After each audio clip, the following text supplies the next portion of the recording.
Chapter 22. Aftermath. Carla arranged a press conference to announce the passing of our high priest. I had already made a handful of painful phone calls to key people so they wouldn't have to hear the news on television first. The owners of the Wax Museum on Fisherman's Wharf, longtime friends of the LeVay family, delivered Anton's eerily detailed wax figure to place in the front ritual chamber of the Black House, seen behind us as we spoke to journalists and cameras. We announced that we would continue Dr. LeVay's legacy by acting as co-high priestesses to lead us into the future of Satanism. At the press conference, someone asked if Anton had indeed died on Halloween, as stated on his death certificate. Dr. Miller, the attending physician, hadn't filled out the death certificate until several days after Anton had passed away, and, for some reason, had listed Halloween as his day of death. Carla and I were willing to leave it as a final touch of LeVay mystery, but Zena, later, in all conscientiousness, amended her father's certificate to state he died on October 29th, so no suspicious myths would develop about the date. Zena also came forward to proudly announce she had cursed and killed her father. She came out with a multi-page rant against LeVay, calling into question every detail of his life, and most events contained in this biography. Unfortunately, Zena speaks more from guilt and insecurity than from fact.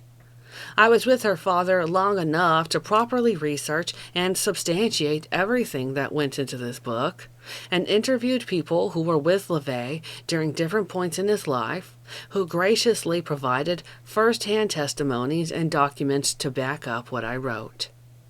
Zena waited until 3 months after he died to publish her attacks, never giving Anton a chance to address these issues himself. Both Diane and Zena also made claims of physical and emotional abuse, as well as the even more absurd accusation of animal abuse. I know these accusations are false. Abusive people can't just turn off their habits for 13 years. Anton never hurt me, Xerxes, or any animal. I wouldn't have stayed with him if he had. I've had to deal with truly abusive people within my own extended family and would have reacted, probably overreacted, if I had sensed any threat of abuse. Anton was a dominant, compelling man of strong opinions and conviction, which he expressed with gusto. Diane and Zena might have found his opinions restrictive or even judgmental, but had their own legal or social reasons for extending that into accusations of abuse. I can only speak from my own experience. Abusers develop habits of physically threatening those under their control. It's a knee-jerk reaction. They don't have to think about it and can seldom control it. We certainly argued from time to time, as any couple will, but I never once felt physically threatened. Soon after the press conference, Carla and I presented LeVay's will to Anton's attorney so he could file it with the proper authorities. But I began to sense Carla was pushing me away. I had ad-libbed her position of co-high priestess in the first place, even though the bylaws of the corporation clearly stated that the church was to be led by the high priestess after the high priest's death, even though she'd never been very involved in day-to-day office activities. I wanted to include her since she said she wanted to become more a part of things now that her father had died. After Carla came back into our lives, LeVay pointedly said he would depend on Carla and me to keep things going, and to preserve his collections after he was gone. I hoped Carla would rise to the to the occasion and helped me provide stability to the church at a time when our membership needed it the most. I explained the basic structure and workings of our organization and gave her some minimal assignments. But when it took months for her to review a handful of paperwork I gave her, I realized she wasn't in the habit of prioritizing the Church of Satan in her life. A well-intentioned alliance quickly evaporated. In March 1998, Carla made her intentions clear. She filed papers in court to challenge Anton's will, accusing me of manipulating and threatening her weakened father into signing the will in the first place. She claimed he'd been in a coma, which he never had been, and that he was under heavy medication when he wrote the will. He wrote it at our kitchen table after he was released from the hospital. But as Carla had chosen to be out of our lives during that period, roughly from April 1993 until October 1995, she had no way of clearly knowing what her father had been through at that time. She knew what her father's intentions had been since they were right in front of her in his own handwriting. She just chose to ignore them. In challenging the will, Carla created a situation that made both the Church of Satan and her father's estate vulnerable to attack. If I'd been appointed executor, I would have carried out LeVay's wishes and divided his property and steady royalty income equitably between Carla and Xerxes, leaving Xena out in the cold where she belonged, after betraying and abandoning her father as she did.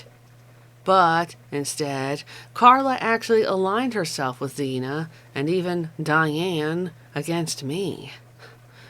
They tore into me in court and provided encouragement to factional shit disturbers on the internet. Rumblings of discontent and plans for new, competing organizations sprang up on e-lists and message boards. A few would-be satanic poobahs emerged, emboldened by the rift between Carla and me. The girls, as I came to call them, treated me like the Scarlet Woman, instead of his father's loyal helpmate, and Xerxes like the bastard child they'd rather ignore completely. We got little justice from the probate court. The painful hearings and faxed negotiations dragged on for months. On July 22nd, we got more distressing news. Grosvenor, Don Werby's company that now owns the Black House, served me with an eviction notice. Werby had had a stroke some months before LeVay died, and Don no longer held authority within his own company. We would have to vacate the property by the end of August. Since no one had yet been appointed executor of LeVay's estate, we were legally prevented from removing anything from the house. I felt that the best tactic would be to hold firm and not move. In the face of eviction, the probate court would be forced to make a decision who would be appointed. The responsibilities of removing, sorting, and storing the mountains of collectibles and antiques Dr. LeVay had acquired over the 41 years the high priest lived in his beloved Black House. I also held out a slim hope of saving the treasured Victorian, and felt we had a better chance if we refused to be evicted. In June, I'd sent out letters to our membership explaining the impending eviction, and that we should try to raise enough money to buy the house in order to prevent its destruction.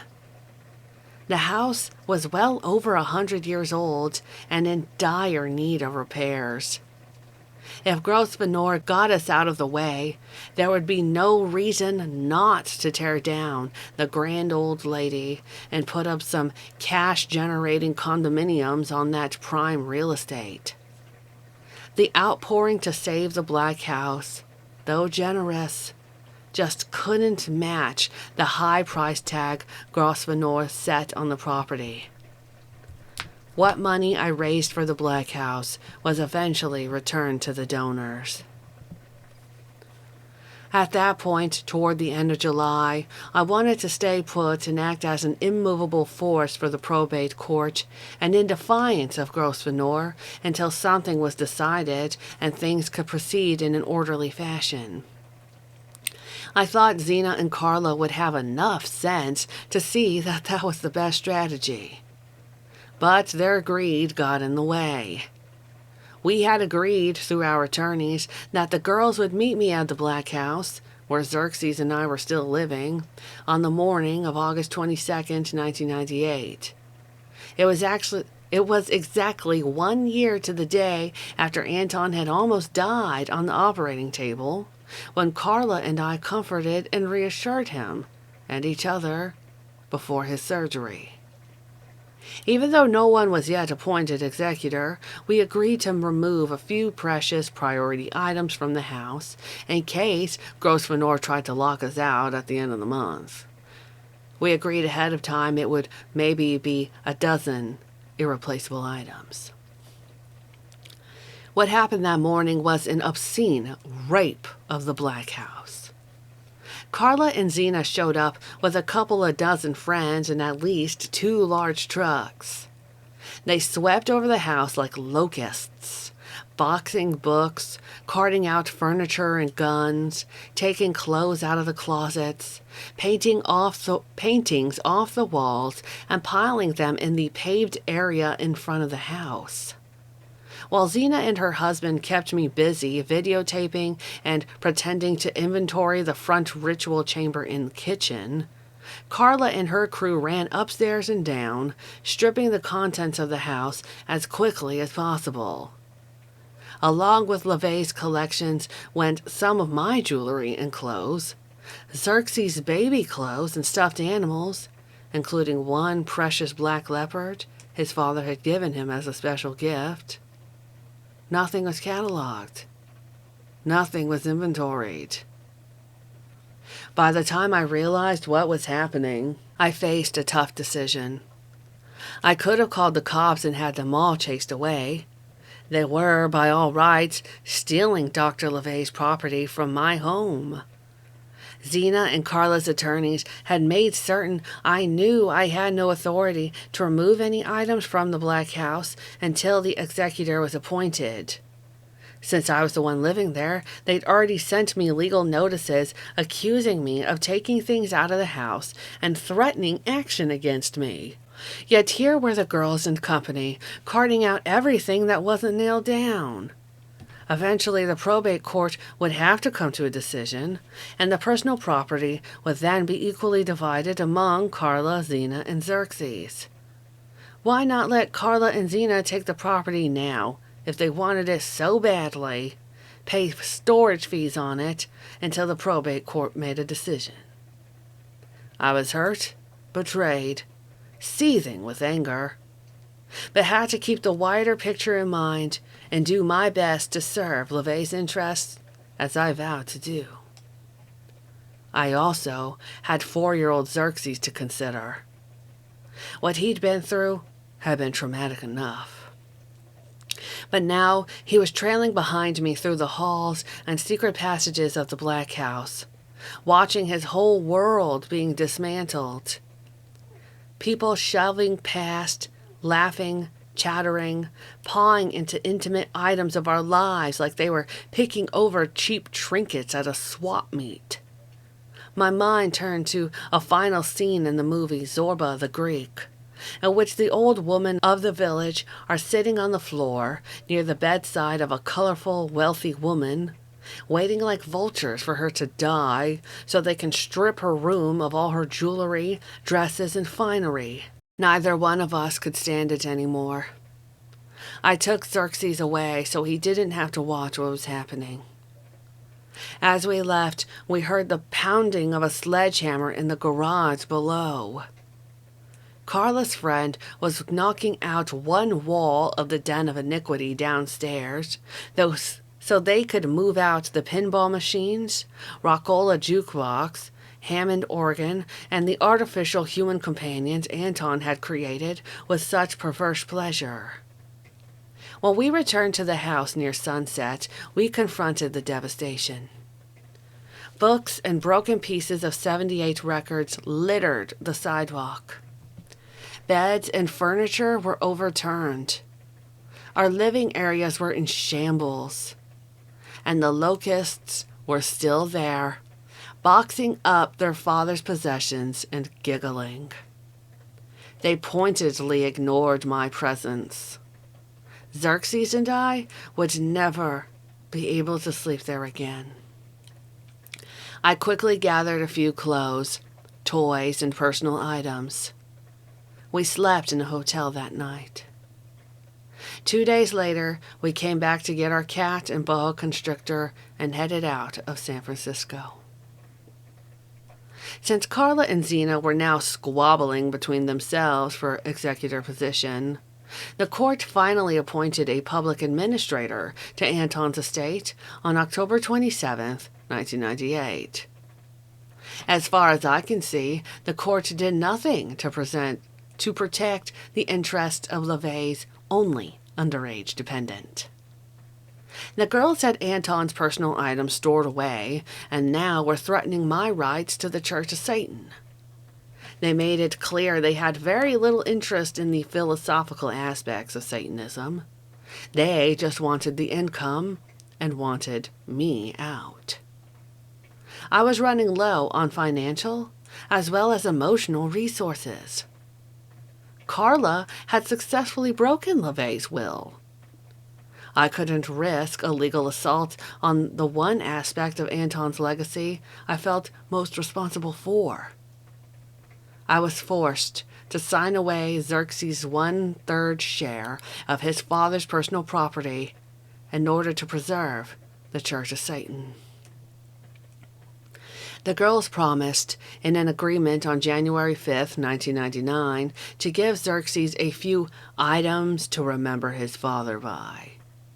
They begrudgingly agreed he could have the cursed Rasputin sled chair, bed of nails, sandjack pitcher, a large Baphomet sculpture, and an enameled altarpiece that stood on the main altar for decades. To this day, Xerxes has not received one of these items, nor do I expect he ever will. On January 29th, according to the public administrator, someone broke into one of the storage rooms containing LaVey's collections and cleaned it out. When I was finally given an inventory of Anton's personal property years later, not even 1/10 of the items of value he had were listed. Zena and Carla, soon after stripping the Black House, sent me a long list of items they claimed I'd stolen. When I explained to their attorneys that they allowed a couple of dozen people unsupervised access to the Black House over several days, that they'd created a situation by which the house could no longer be secured, and that, because of their hasty actions, they'd rendered the house unlivable, so I could no longer guard and secure the items in question, that anyone could have stolen whatever they wanted from the house, they didn't bring up the items again. The legal wrangling didn't end there. Diane wasn't to be overlooked. She set her sights on another slice of LaVey's income now that he was dead. For years, she had claimed that she wrote the Satanic Bible and had encouraged Zena and eventually Carla to step up and take over the Church of Satan. Out of respect for her help in the early days of the organization and for help typing and organizing the Satanic Bible, Anton had been giving Diane 10% of the royalties on the book. But those were to stop when he died. Yet there I was in the summer of 2000, sitting in a San Francisco courtroom, listening to Diane explain why she deserved to receive 10% royalties on all Anton LaVey's books and recordings from 1993 until 2000, and that the 10% should continue in perpetuity. She was apparently most upset with Carla now because her stepdaughter had led her to believe Diane didn't need to file any legal demands, that Carla would take care of all the royalties due her. Diane's case was summarily dismissed. The court session was my first opportunity to see Carla since we left San Francisco. She looked shaky and drawn. Her grandmother had died in the intervening years.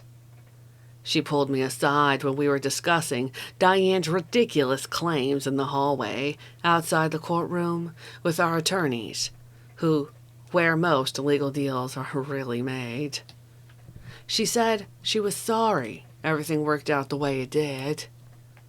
I replied it was too bad that she had aligned herself with the wrong people. I know that now, she said, as I turned to go back into the courtroom. She's never attempted to communicate with me since that day. Anton LaVey's death didn't affect his book sales. Satan Speaks was on the bookshelves in 1998 as scheduled, with a striking cover by Coop and a foreword by Merry agitator Marilyn Manson. We met Manson in 1994, and Xerxes would entertain Marilyn by standing at the edge of his playpen, waving his arms about, and making lecturing noises, as if he were Hitler giving a rousing speech to the faithful. Marilyn had a wicked-looking talon ring that fascinated Xerxes. It was eventually confiscated by Canadian border guards. Anton felt a kinship for Manson as soon as they met. Despite his brash stage persona, Marilyn was quiet with us, a well-spoken romantic soul.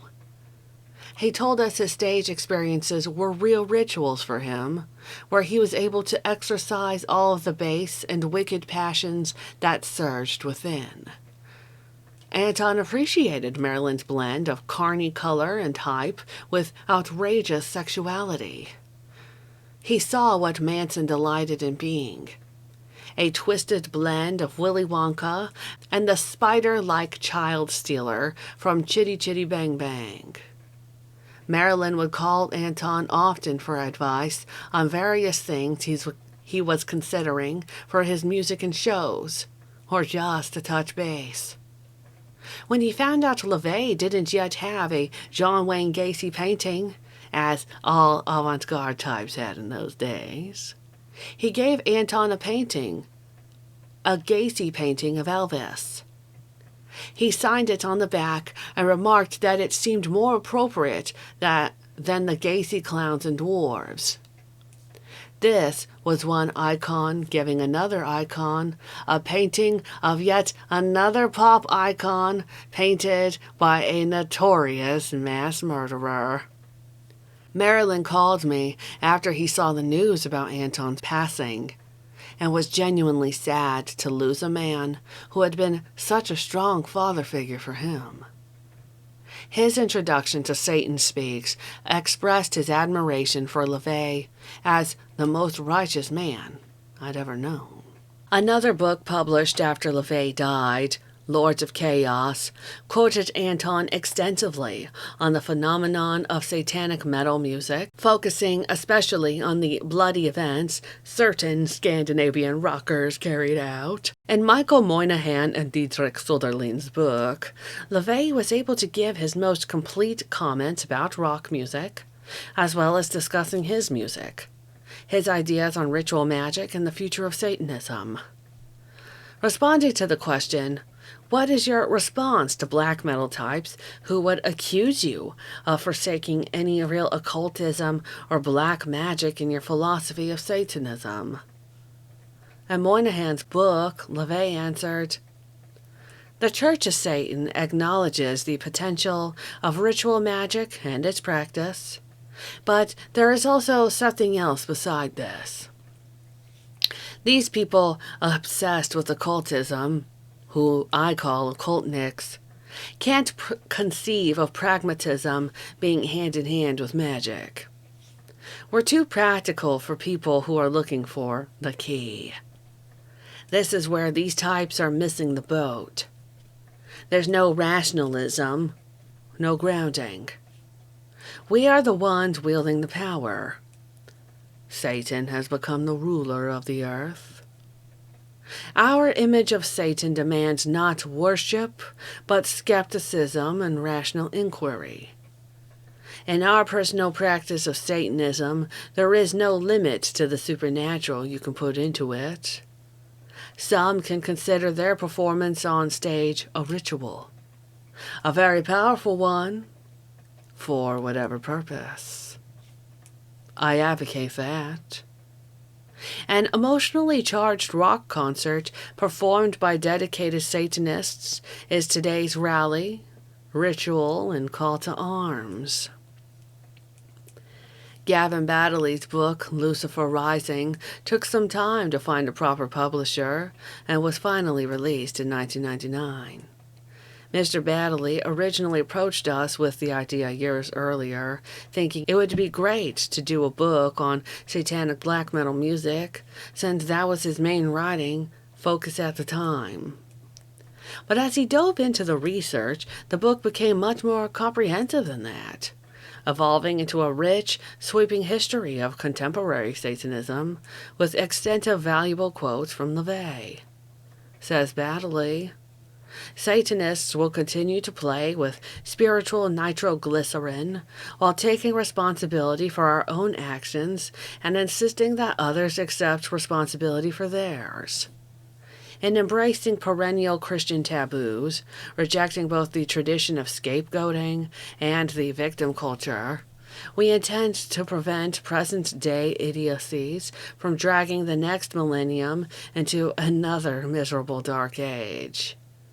If a new satanic age is born, it will be born from the ideas of curiosity, independence, and pleasure. From a satanic perspective, there's room for optimism. The devil is winning. A comprehensive but flawed book on the subject is Satanism Today by James R. Lewis, which was released in January of 2002. It was written for library reference sections across the country and tries to cover the subject as fully as possible, including every little internet satanic group, whether they truly are or not, but does include extensive quotes from and about Anton LaVey. He acknowledges LaVey as the defining figure in modern Satanism, accurately explores many aspects of the philosophy, and succeeds in debunking the myths of satanic abuse that were taken as matter of course in the early 1990s. In 2006, J.C. Hallman wrote, "The Devil is a Gentleman." He respectfully requested and was granted a couple of interviews for his book, not only with myself, but also with Xerxes, whom he highlighted in his book. Gavin Baddeley published Goth Chic, A Connoisseur's Guide to Dark Culture, also in 2006, a valuable handbook on the subject, noting LaVey's extensive influence in this realm. In addition, there have been a few fine small press satanic books published over these past few years, most notably The Fire from Within, Nemo on Satanism, Bearing the Devil's Mark by Matt Paradise, and Corvus Nocturnum's Embracing the Darkness, all reflecting authentic satanic thought, with more books and publications adding to Satanists' already groaning bookshelves all the time. I did my best to act as worthy caretaker of the two legacies that were left in my hands: Anton's church and his son. I published a black-bordered issue of the Cloven Hoof in late 1998, containing a range of reflections on LaVey's influence.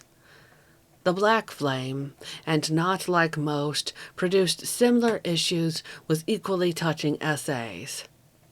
In my Cloven Hoof article, I wrote, "It would be easy for us to reduce Dr. LaVey, now that he's gone, to a sort of satanic saint, to concentrate on how much he's given us, to paint a black nimbus over his head and use his image as our Jesus Christ. But he was a much richer man than that. It would be doing him a disservice to narrow him, and thereby to limit his philosophy, as his enemies would want him to be narrowed. For those who became close to him, he created a vortex, a magical realm where everything is fraught with import. The very atmosphere became thick and heady with mystical possibility and subtext when in his presence. He had an incredible memory, a quick wit, an agile, complex mind. And he created a religion that was a reflection of his own dramatic, multifarious nature, reconciling apparent irreconcilables. His smuttiness and perversity were just as integral as the capes and shadows, spurred by a resentment of complacent humans and a conviction that they needed to be offended and slapped across the face before they'll think. His sense of black humor and ironic disdain for the human condition was what he saw in the romantic antihero, Satan, and what he found lacking in all occult systems he explored before founding the Church of Satan. Though I felt comfortable in my role as High Priestess and was welcomed and encouraged by those within the organization that mattered most to me, my productivity began to flag. Memberships were filled more slowly, grotto masters received less attention, writing projects bogged down to a standstill. I can't say whether I became depressed because I wasn't working, or I worked less because I was growing depressed. I know Anton's death had struck me right to my core. I couldn't listen to his music. I couldn't watch films we'd watched together without breaking into desperate, unstoppable tears. I'm not prone to maudlin self-pity. That's why my lack of productivity distressed me even more. Though I never crawled inside a bottle or subjected myself to psychiatric counseling, every day felt as if I was pushing a car uphill with the brakes on. Xerxes needed more help with formal homeschooling as he grew older, and I came to the uncomfortable conclusion it was unrealistic for me to handle the day-to-day functioning of the ever-growing church, as well as take care of and teach my child and pursue my own personal projects. Fortunately, in due diabolical fashion, others within the Church of Satan were moving forward to take up the slack. There were many LaVey-appointed officials, members, and sympathizers who rose up to defend and further define the organization through their websites, their magazines, and their productivity. Though we were all grieving in our own ways, the church remained strong, bolstered by the quality of members who continued to be attracted to Anton LaVey's philosophy. Two officials in particular, who had been close to Dr. LaVey and me for many years, began to shoulder more responsibilities as my energy waned. Peter Gilmore had been a Satanist since childhood, joined the church when he felt he'd have a bit more to contribute, and over the years received due recognition from Dr. LaVey for his abilities in musical composition, writing, art, and achievements in both lesser and greater magic. When the time was right, Peter designed and maintained the Church of Satan website. Peggy Nadramia, Peter's wife, was our first online representative. She, too, had become an avowed Satanist at an early age, enchanting and enlightening schoolmates and co-workers as her magic matured. Gilmore and Nadramia already published the well-written satanic magazine, The Black Flame, and the award-winning horror fiction quarterly grew. As the internet heated up, they addressed challenges and general inquiries deftly, meshing seamlessly with LaVey's opinions and tactics. By 1997, the satanic couple had become our de facto media coordinators. After Anton passed away, Peter and Peggy became my staunchest defenders. Through their actions, they proved their understanding of the totality of Anton LaVey's ideas, as well as their unswerving loyalty. When I fully realized I needed to strengthen the church by distributing assignments and authority, there was no question who would be granted certain leadership positions. On Walpurgisnacht, 2001, I appointed Peter H. Gilmore as the new high priest, and the Church of Satan headquarters moved to New York.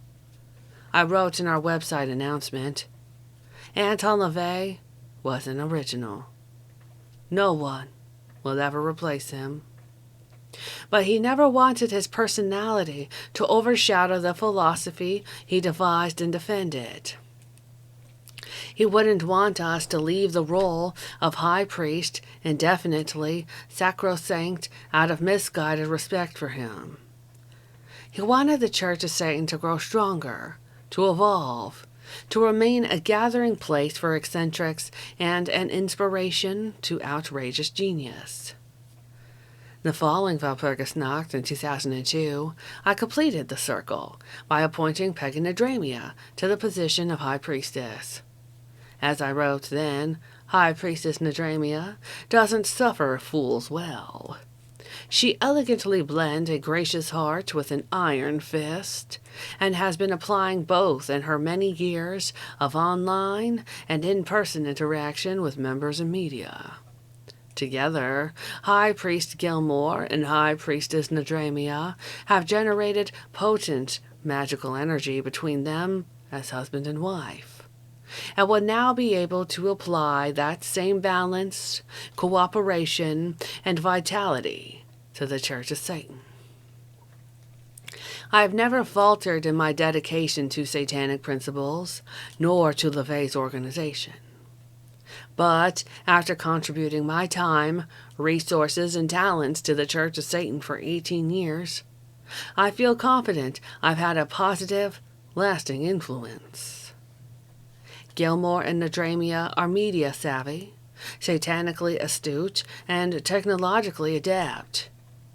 I have seen the beginnings of what they will create now, that they can roll their sleeves up, and with the support of local adherents worldwide, apply new methods to ancient goals.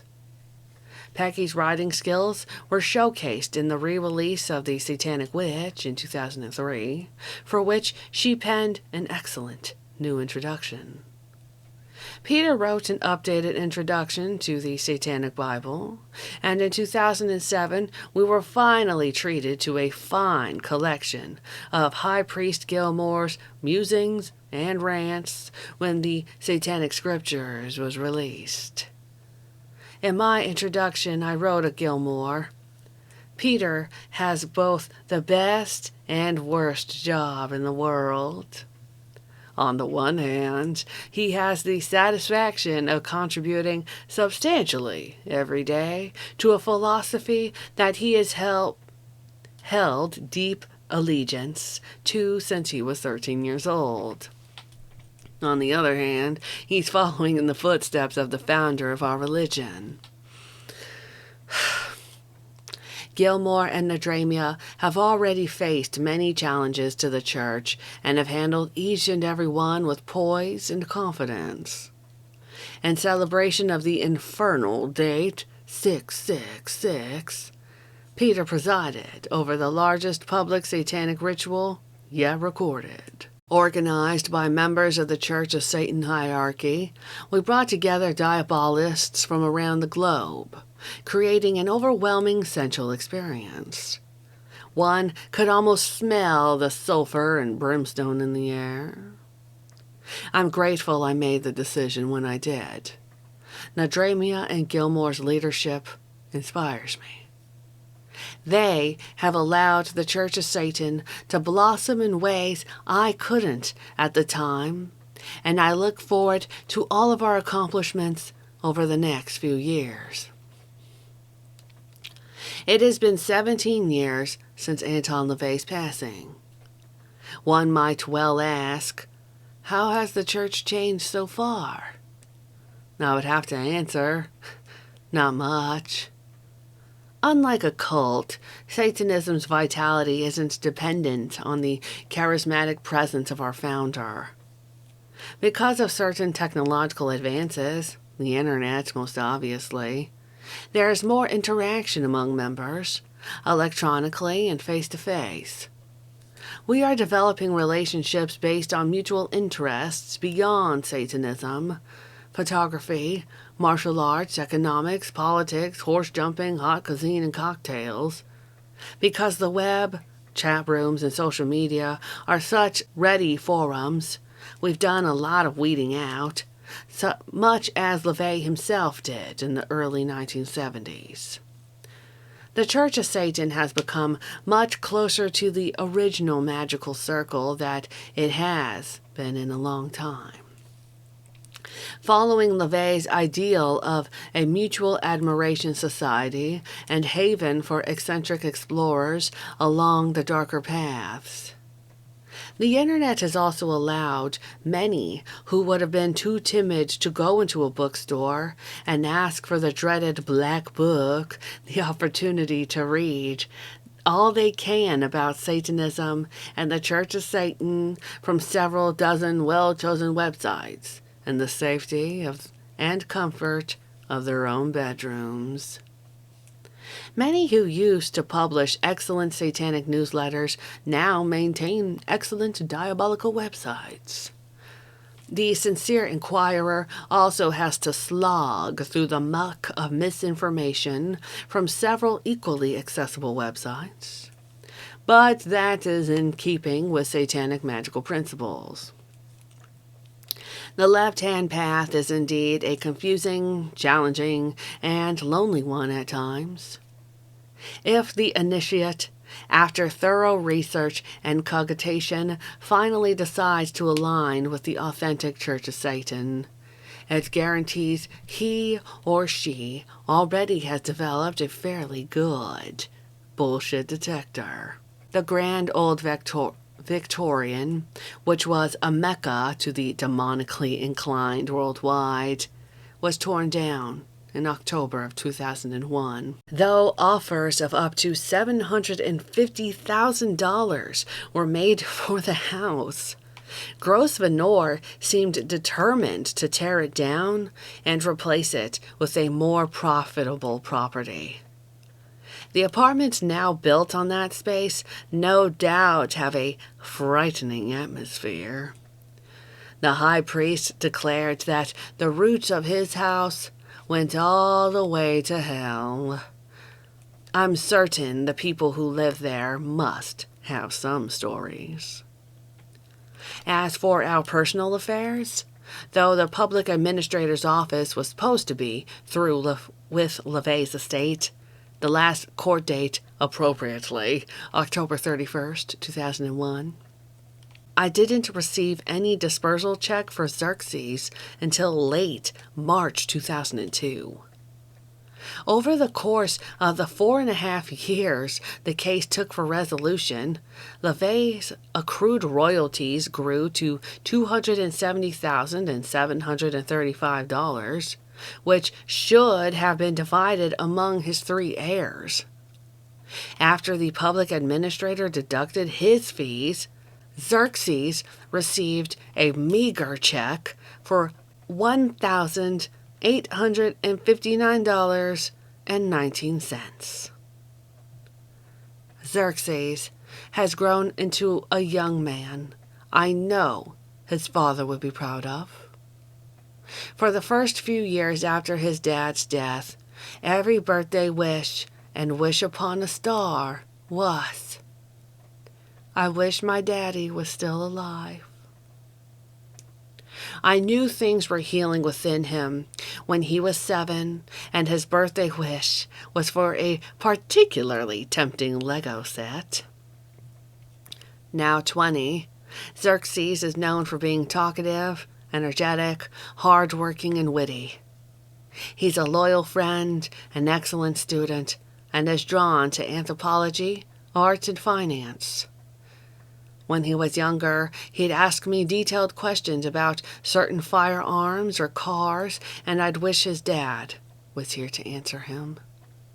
I had to look it up. Xerxes knows who his father is, but he doesn't remember a lot about those early years, mostly fleeting images and impressions. A voice, a laugh, a drawing his dad did for him, a day at Golden Gate Park feeding the ducks.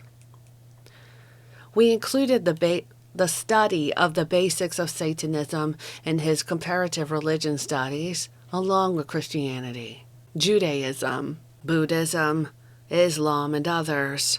He's tried on various philosophies as he's grown older and has settled on a firmly atheistic position. He has a questing, forthright mind, tends to be too critical of himself, and is driven to distance himself sometimes from a rather overwhelming legacy. Lately, he has reflected that he truly understands what his father was trying to do, and that it must have been exciting to be at the forefront of the counterculture movement in San Francisco during the 60s and 70s. Throughout his formative years, Xerxes was able to bond with certain satanic males, his grandfather, and certain teachers who have meant a great deal to him and have had a tremendously positive influence on him. I know Anton would be grateful for the care and patience they've showed his son. When I finished this biography in 1990, I painted a portrait of a man destined to live a lonely life without a mate. A man who didn't seem to mind the prospect of loneliness, who knew his philosophy would be raucously championed by generations to come, either above ground or in their private subterranean temples. But life sometimes traces unexpected and delightful patterns. Anton and I experienced passions and pitfalls together. Few couples do. It wasn't a textbook relationship. Of course, over 13 years, we grated on each other from time to time, but those moments were brief and soon forgotten. To live with Anton was to live apart from the world. We didn't watch television. We didn't read many contemporary magazines. I got the news from reading the headlines on the newspapers when I went to the post office. That was all I needed. Instead, we talked for hours into the night. I now have a lifetime to reflect on those conversations. Days before he died, he asked me to make sure the people who wrote to him, expressing their feelings of liberation and admiration, know how much those words meant to him, how they strengthened him to know he was touching the right people. I told him I'd make sure they knew. He sometimes characterized me as his watcher between the worlds. I will continue to savor that role, walking quietly between the shadows and the shimmering starlight, stronger and wiser because of my time with him. He took me to sordid, dank back alleys and elegant San Francisco ballrooms, sometimes within the course of one night. Everything I will experience from now on will be touched by what he taught me and what we shared. I see the world through his eyes now, as well as my own. I am haunted, but have no furies to chase me through the halls of sleep. Have no regrets of things not said, not done. I acted honorably toward the man I loved and toward others involved in his life. We loved each other deeply and completely and were talking about getting married the week before he died. We said, "I love you," often. I wish he'd been able to see his paintings and touch his childhood violin one last time, as he yearned to. But those regrets belong to others, not me. His daughters were often impatient and condescending toward him. They couldn't be bothered with what he longed to share with them. And when Zena and Carla's lawyers prowled through the Black House, literally tearing into the walls, looking for the precious gold bars and jewels they knew must be hidden there, I knew the treasures had already been safely sequestered. His love, his time, his knowledge. That's what I yearned for in my naive 12-year-old's dreams. That's exactly what I walked away with. Xerxes and I count ourselves very fortunate. To write this additional material for the re-release of this book, I had to move beyond my deep sense of loss, my rage, and my bitterness to find something besides sentimentality and maudlin platitudes. Anton LaVey deserves more than that. I had to regain a sense of balance and perspective within myself, separate from the man I'd admired and twined my life around for so long. I'm happier and more optimistic than I have been in a long time. I'm finding joy in sailing, fencing, playing music, and I'm finally writing again. After 10 years of not dating, I have a wonderful man in my life who challenges, inspires, and adores me. And I have met and continue to meet the most fascinating, resourceful, and invigorating people I've ever encountered through the Church of Satan. For the first few years, my friends made sure I wasn't alone around Halloween, and used Xerxes' birthday as an excuse to have us visit them in New York or Texas or Los Angeles and have a grand party. Without the close friends I'd made through the church, I never would have survived the buffeting and turmoil that followed in the wake of Anton's death. Their unflagging caring and loyalty truly humbled me. I will continue in a leadership role within the organization, serving on the Council of Nine, and I will continue to instruct and explore as I have for the past 35 years. Satanism, like any valuable philosophy, is one that constantly reveals itself anew to us, as we change, grow, and approach it freshly yet again.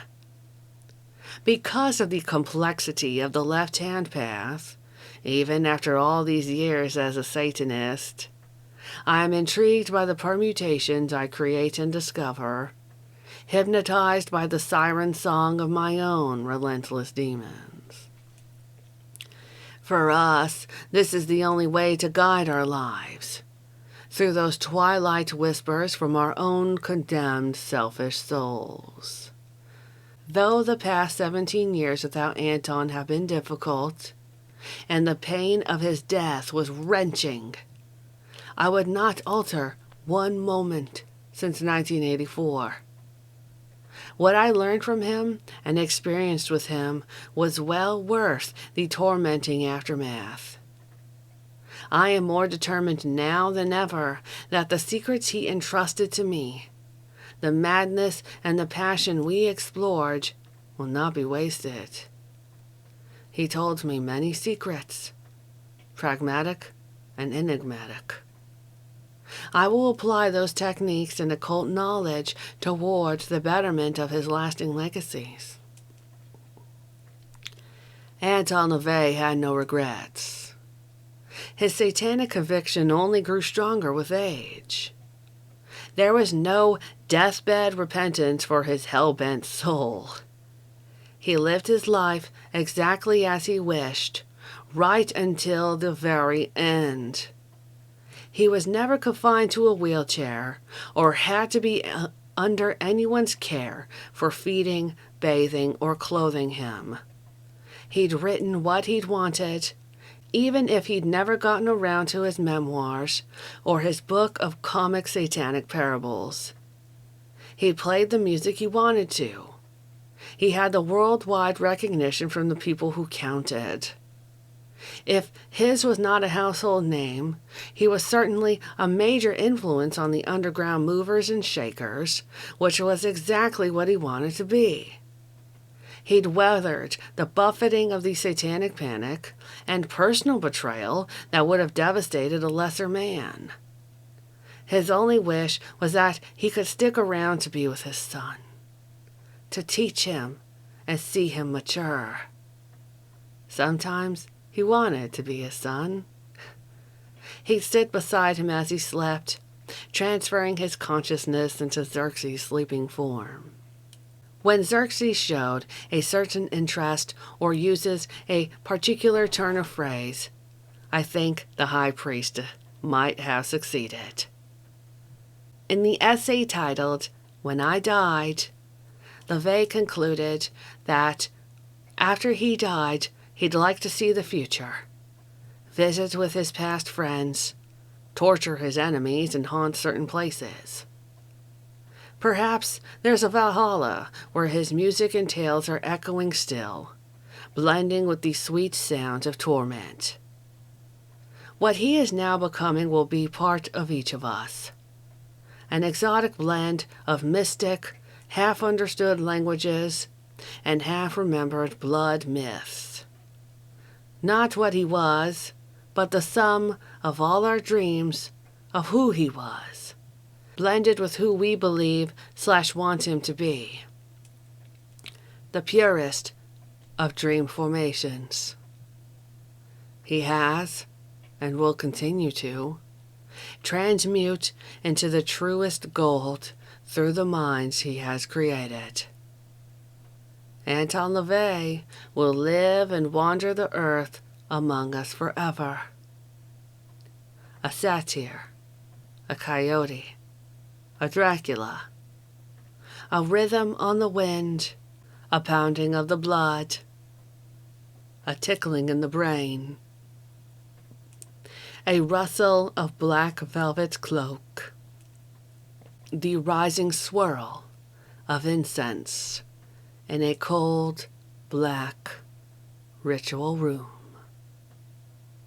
Blanche Barton, Magistra Templar Rex.